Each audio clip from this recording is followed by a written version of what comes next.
ay mga oportunidad upang magpatibay tayo at magkaroon ng mas matibay na karakter. Huwag nating hayaang ang takot sa pagkatalo ang maging dahilan upang tayo'y sumuko. Sa bawat pagkakataon na tayo'y bumabangon, tayo'y lumalakas.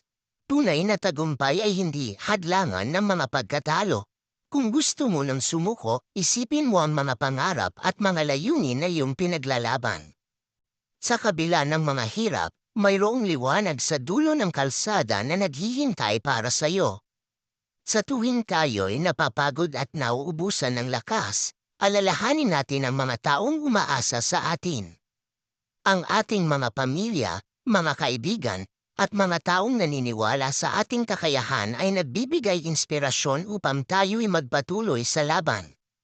Kapag nararamdaman nating wala ng pag-asa, isipin natin ang mga tao sa kasaysayan na